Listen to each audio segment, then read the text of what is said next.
पानीपत का पहला युद्ध 1526 ईस्वी में दिल्ली सल्तनत के अंतिम शासक इब्राहिम लोदी और मुगल वंश के संस्थापक बाबर के बीच हुआ था।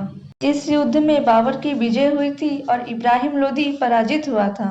इसके साथ भारत में दिल्ली सल्तनत की समाप्ति और मुगल वंश की स्थापना हुई थी। पानीपत का प्रथम युद्ध अप्रैल 1526 को पानीपत के निकट लड़ा गया था। पानीपत वह स्थान है जहां 12वीं शताब्दी के बाद से उत्तर भारत पर नियंत्रण को लेकर कई निर्णायक लड़ाइयां लड़ी गई।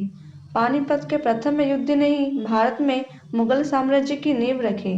यह उन पहली लड़ाइयों में से एक थी जिसमें मुगलों ने बारूद, आग्नेयास्त्र और तोपों का प्रयोग किया। पानीपत का प्रथम युद्ध जहीरुद्दीन बाबर और दिल्ली के लोदी वंश के सुल्तान इब्राहिम लोदी के बीच लड़ा गया था। इस युद्ध में जहीरुद्दीन बाबर ने लोदी को परास्त किया था। अब हम पानीपत युद्ध के कारण के बारे में जानेंगे। इब्राहिम लोदी अपने सरदारों पर विश्वास नहीं रखते थे। इसी कारण धीरे धीरे उसके सरदारों का भी इब्राहिम लोदी के प्रति विश्वास डिगने लगा और क्रमिक रूप से उसके सरदार उसके शासन से नाखुश होते चले गए।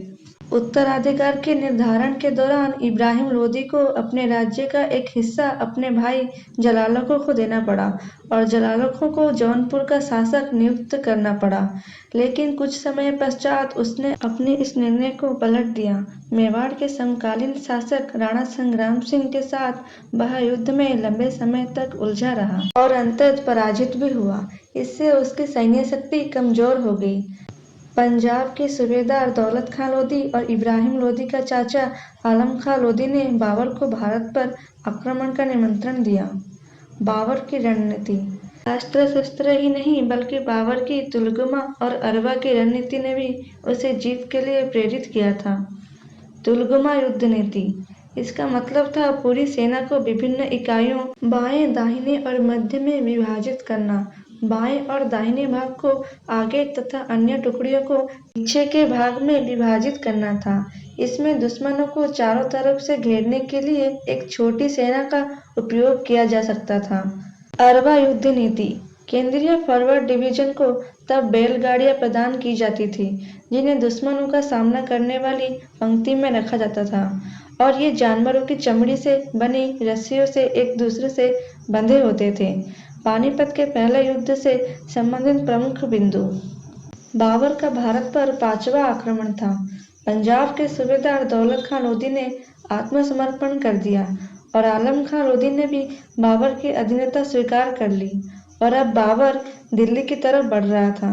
बाबर का मुकाबला करने के लिए इब्राहिम लोदी भी अपनी सेना के साथ पंजाब की ओर बढ़ा। इसी कड़ी में दोनों पक्षों की सेनाएं पानीपत के मैदान में आमने सामने हो गई। पानीपत के प्रथम युद्ध का परिणाम। काबुलिस्तान के तिमोरिद शासक बाबर की मुगल सेना ने दिल्ली के सुल्तान इब्राहिम लोदी की विशाल सेना को पराजित किया था। इस जीत ने बाबर को भारतीय मुगल साम्राज्य की नींव रखने में सक्षम बनाया। इब्राहिम लोदी की मृत्यु युद्ध के मैदान में हो गई थी और सामंतों तथा सेनापतियों ने लोदी को वहीं छोड़ दिया। उनमें से अधिकांश ने दिल्ली के नए शासक के आधिपत्य को स्वीकार कर लिया। पानीपत के पहले युद्ध में बाबर की विजय की रणनीति विशिष्ट थी। इसे तुलगुमा पद्धति कहा जाता है। इस युद्ध पद्धति के अंतर्गत सेना के दाएं और बाएं छोर पर कुछ सैन्य टुकड़ियां खड़ी रहती थी जो तेजी से आगे बढ़ने और पीछे हटने में सक्षम होती थी। दोनों छोरों पर खड़ी ये सैन्य टुकड़ियां शत्रु सेना को अचानक पीछे से घेर लेती थी और उस पर हमला करती थी। बाबर ने तोपों को सजाने की उस्मानी विधि का भी प्रयोग किया था। उस्मानी विधि को रूमी विधि भी कहा जाता है। बाबर की सेना में उस्ताद अली और मुस्तफा नामक 2 उस्मानी तोपची भी मौजूद थे। बाबर का अधिकार।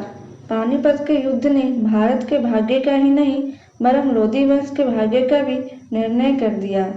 अफगानों की शक्ति समाप्त नहीं हुई लेकिन दुर्बल अवश्य हो गई। युद्ध के पश्चात दिल्ली तथा आगरा पर ही नहीं बल्कि धीरे धीरे लोदी साम्राज्य के समस्त भागों पर बाबर ने अधिकार कर लिया।